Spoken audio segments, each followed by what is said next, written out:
tenggelam dalam darutan luka dalam. Nama penyakitnya serosis. Dokter tadi.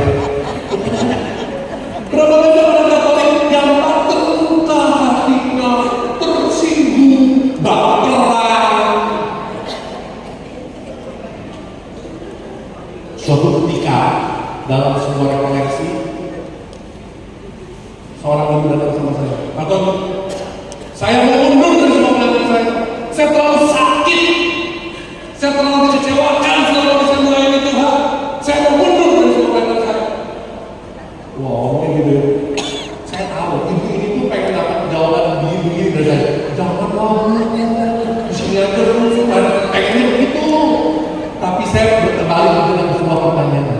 Ibu, apakah ibu murid Kristus? Oh iya Pak Tony, saya murid Kristus. Saya bilang balik sama dia, bohong. Ibu bukan murid Kristus. Pak Tony kenapa ngomong gitu ya? Setahu saya, yang namanya murid itu ngikutin gurunya. Dan setahu saya, karena saya baca di kitab suci Bu, Yesus dicambuk, berdarah, dipaku, bolong tangannya. Saya tanya, ibu dikecewakan sama teman-teman di pelayanan, berapa liter darah yang tercurah? Ada bagian yang kemudian lecet? Ada? Nggak ada Pak Tony. Saya ingat lagi Bu, Yesus udah berdarah-darah, tangannya bolong dipaku, disalib. Apa Yesus katakan? Ya Bapa, ampunlah mereka karena mereka tidak tahu apa yang mereka perbuat. Bu, setahu saya itu Yesus Bu.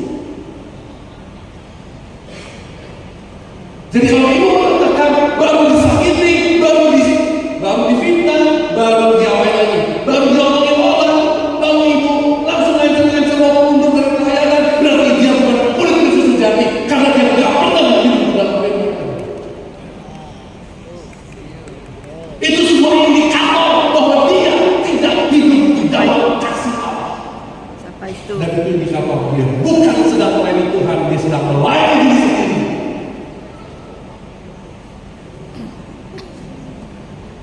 Aku tersesat dan tak tahu arah jalan pulang. Nama penyakitnya Alzheimer.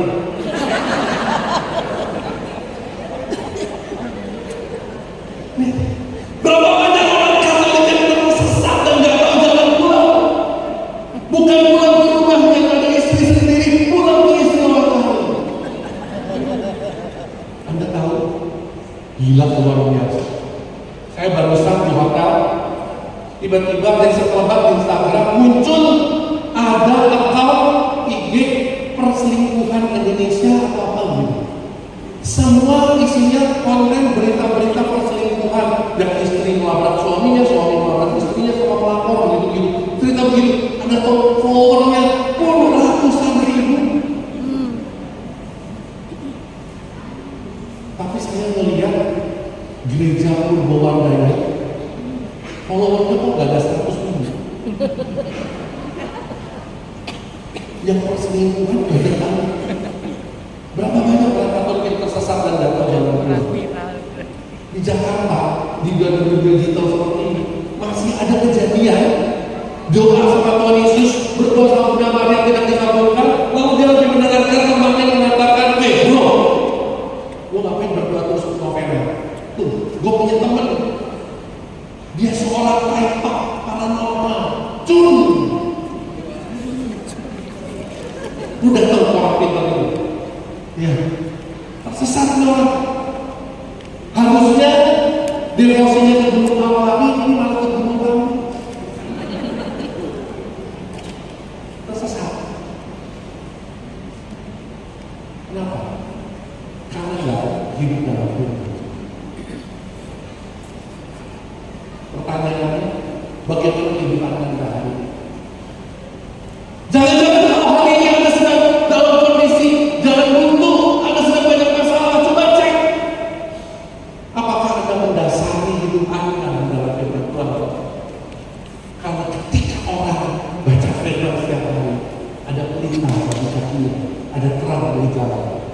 Amin. Bilang ke teman kiri kanannya, dengerin tuh. Dengerin tuh. Ya Kamu tujuannya apa? Oke. Sekarang saya sudah menjadi pelaku firman. Tujuannya apa? Nah, muncul. Semuanya itu menyatakan kepadamu supaya sukacitaku ada di dalam kamu dan sukacitamu menjadi penuh. Ini tujuan Tuhan.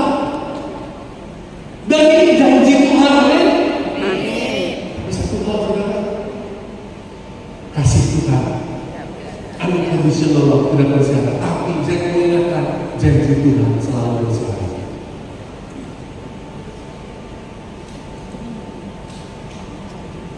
Kasih Tuhan tidak pernah bersyarat. Anda mau seberdosa apapun, Anda mau seberengsek apapun, Allah tetap mengasihi Anda. Tetapi janji Allah selalu bersyarat. Silakan Anda cek di kitab suci Anda. Dari Kejadian sampai kita bahwa setiap ada janji pasti ada syarat dan ketentuan berlaku seperti tarif Telkomsel. Betul? Contoh Matius bab 11 ayat 28. Marilah datang kepadaku kamu semua yang terus sudah dan membayar, aku akan memberikan kelegaan kepadamu. Selanjutnya apa? Pikulah. Kamu akan mendapatkan kelegaan kalau kamu memikul kuk. Syarat ini sama. Ayat ini mengatakan apa? Jikalau kamu menuruti perintahku, kamu akan tinggal dalam kasihku seperti aku menuruti perintah Bapakku dan tinggal dalamnya. Artinya syaratnya tinggal dalam kasih. Tujuannya semua itu terpenuhi supaya sukacitaku ada dalam kamu dan sukacitamu menjadi penuh. Oleh sebab itu perintahnya mana yang harus kita ikuti? Ini ayat 12. Inilah perintahku, yaitu supaya kamu saling mengasihi seperti aku telah mengasihi kamu. Yesus. Saudara, saya nggak tahu di Solo ya. Ini saya di beberapa kota saya cerita. Banyak di beberapa kota.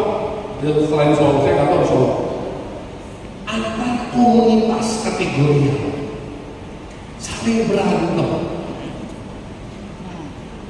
Ada ME, ada CFM, ada BPK, ada Legio. Hobinya saling berantem, gak akur. Saya BPK, kamu.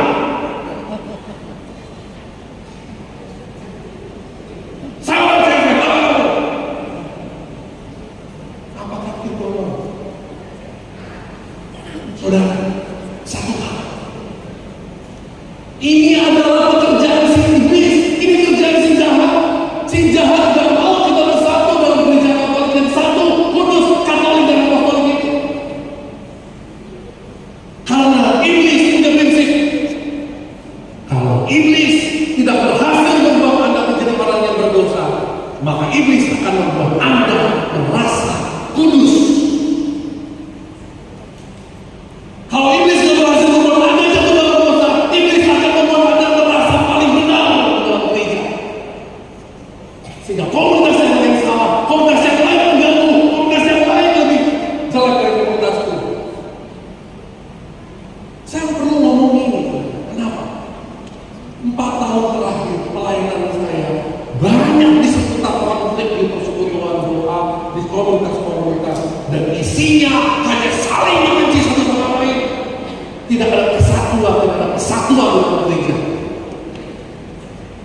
Karena merasa diri paling benar, merasa diri paling suci, merasa diri paling benar, dan di dalam saya berarti itu salah. Ingat, kita ini adalah orang-orang PKK, pembaharuan, karismatik, Katolik, hiduplah senantiasa dalam semangat pembaharuan, yang mau terus dibaharui, yang mau terus belajar. Kami di SPBI Jakarta mengalami dulu kondisinya sangat susah. Ketika kami tahu kebenaran dari orang lain tentang belajar mengejar penyembahan Mazmur 100, kami menghadapi PLL saya di Jakarta. Apa ini mengejar belajar Mazmur 100? Gua dulu nggak Mazmur 100, gua bertobat. Ini bukan orang pembaharuan. Orang pembaharuan mau terus dibahas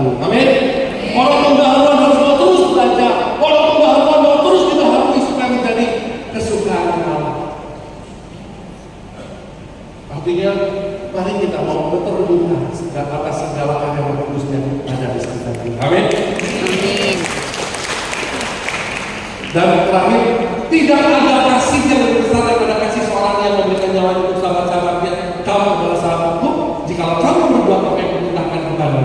Aku tidak menyebut kamu lagi hamba, sebab aku tidak tahu apa yang diperbuat oleh Tuhan, tetapi aku menyebut kamu sahabat karena aku telah memberitahukan kepada kamu segala sesuatu yang telah kudengar dari Bapa.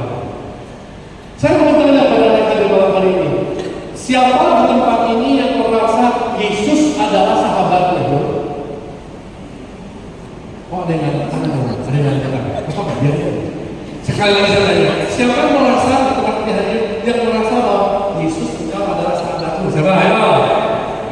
Oke, good. Pertanyaannya, Anda merasa Yesus sahabat Anda kan? Saya balik.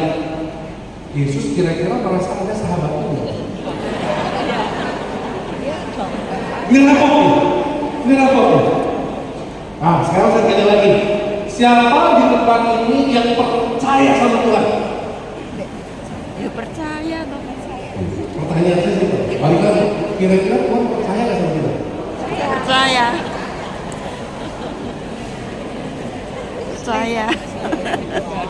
Saudara, belum tentu. Jangan-jangan selama ini kita seringkali ngomong, Yesus, kau adalah sahabatku. Yesus, kau datang pernah jemput di sisiku. Terus ketika kita ngomong itu, Yesus dari surga ngomong apa? Prek. Kalau orang sekarang mengambil getes gitu ya. Apakah betul Yesus sahabat? Mereka mengatakan begini, kamu adalah sahabatku jika kamu berbuat apa yang memerintahkan kepadamu. Lah, kalau Yesus bilang ampuni saudaramu, kamu ampuni kan? Ampuni. Terus, kalau udah jadi sahabat, dikatakan aku tidak telah memberitahukan kepada kamu segala sesuatu yang telah kudengar dari Bapakku. Ini Yesus sebenarnya dalam konteks ini lagi ngomong kepada 11 murid. Karena Yesus ngomong ini malam perjamuan terakhir ketika Yudas Iskariot sudah dirasuki iblis dan dia pergi keluar, gitu ya. Nah, Yesus ngomong ini pada waktu kejadian ini. Jadi Yesus mau ngomong kepada murid-muridnya, aku telah memberitahukan kepada kamu, hai Petrus, hai Yohanes, hai Andreas, gitu ya. Segala sesuatu yang telah kudengar dari Bapakku. Konteks buat kita malam hari ini apa? Ketika Anda dan saya baca firman, ketika Anda dan saya betul-betul hidup di dalam firman, di dalam kasih Tuhan, maka kita akan tahu apa yang Tuhan mau kita lakukan. Amin. Ini mau bicara apa? Mau bicara tentang hikmat. Orang yang sungguh-sungguh tahu apa yang Tuhan mau itu adalah orang yang berhikmat. Ini adalah buah ketika kita tinggal di dalam kasih Allah tersebut. Nah, dikatakan lagi, bukan kamu yang memilih aku, tapi akulah yang memilih kamu, dan aku telah menetapkan kamu supaya kamu pergi dan menghasilkan buah dan buahmu tetap, supaya apa yang kamu minta kepada Bapa dalam namaku diberikannya kepadamu. Konsekuensinya lagi atau bonusnya lagi, selain kita dapat hikmat itu tadi, maka konsekuensinya lagi adalah Tuhan mau kita pergi dan menghasilkan buah. Saudara, buah. Anda sudah berbuah belum? Halo? Sudah berbuah belum? Bicara mengenai buah, saya mau katakan, sebuah makhluk hidup seperti tanaman disebut dewasa kalau sudah berbuah. Betul kan? Betul kan? Betul. Artinya, Anda dan saya, ketika kita tinggal dalam kasih Allah dari firman itu menjadi pendengar dan pelaku firman, kita menghasilkan buah, artinya menjadi dewasa. Dewasa secara karakter, dewasa secara iman, dewasa dalam hal hidup rohani. Tapi permasalahannya saudara, kalau kita bicara dewasa, bertambah usia itu tidak identik dengan dewasa, betul? Betul. Baca sama-sama kalimat yang ke bawah 1, 2, 3. Baca lagi kelas 1, 2, 3. Menua itu pasti. Sekarang coba bilang, ulangi lagi kata-kata ini, tapi sambil itu kasih tahu teman sebelahnya. Menua itu pasti. Menua itu pasti. Dewasa belum pasti. Saudara, saya mau ngomong ini sama Anda. Persekutuan doa Santo Antonius konon katanya adalah persekutuan doa pertama di Solo. Betul? Umurnya aja lebih tua dari saya. Saya belum lahir, Anda sudah punya penyembahan. Betul? 45 tahun itu bukan usia yang muda. Orang kalau 45 tahun itu sudah dewasa ya? Sudah dewasa. Pertanyaannya bagaimana kualitas Anda sebagai seorang tim persekutuan doa? Sudah dewasa atau belum? Dan sekali lagi, ciri dewasa itu berubah. Sudah belum? Saya perlu ngomong ini, saudara.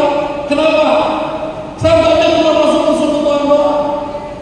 Isinya adalah orang-orang yang senior, isinya adalah orang-orang yang sudah lebih senior dari saya. Tetapi ironisnya, mudah-mudahan di Solo nggak ada ya. Di Jakarta banyak lansia, rambut udah putih, makin tua di persekutuan doa bukan yang makin rendah hati, tapi malah gila pujian, gila hormat, haus jabatan. Itu bukan ada sebuah kedewasaan. Tapi kan di sini bersyukurnya tidak ada lansia. Banyak. Banyak. Coba lihat mereka, dia ada lansia dari sana. Semua saya OMK. Karena OMK kan sekatanya dua ya, orang muda Katolik atau orang muda kedaluarsa, saya nggak tahu ada yang lain. Bicara mengenai kedewasaan, bicara mengenai karakter, bicara tentang menghasilkan buah. Saya banyak melihat kami sebagai persekutuan doa yang menjadi troublemaker justru adalah orang-orang yang tua, mohon. Di Paroki juga sama. Bukannya semakin rendah hati, makin tua bukan semakin rendah hati, tapi malah makin sombong. Makin tua Makin makin tidak pujian menjatuh. berdoa, makin tidak mau mendengarkan orang, makin egois. Itu bukan dewasa yang dimaksud oleh Tuhan di sini. Tapi dewasa dalam apakah punya kasih, sukacita, damai sejahtera, kesabaran, kemurahan, kesetiaan, kelembutan dan kekuasaan diri.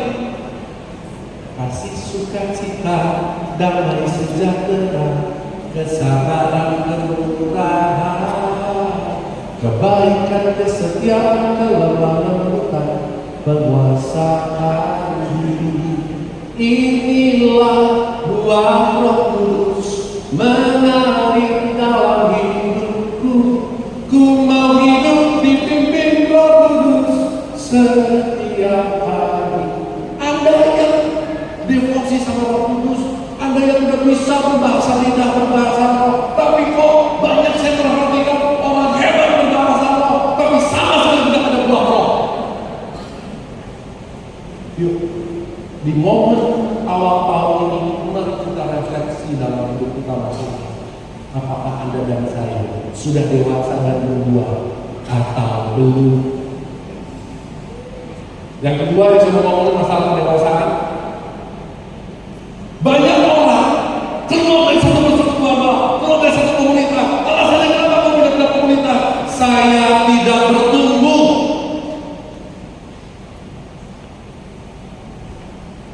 Itu jawaban paling klise dan salah.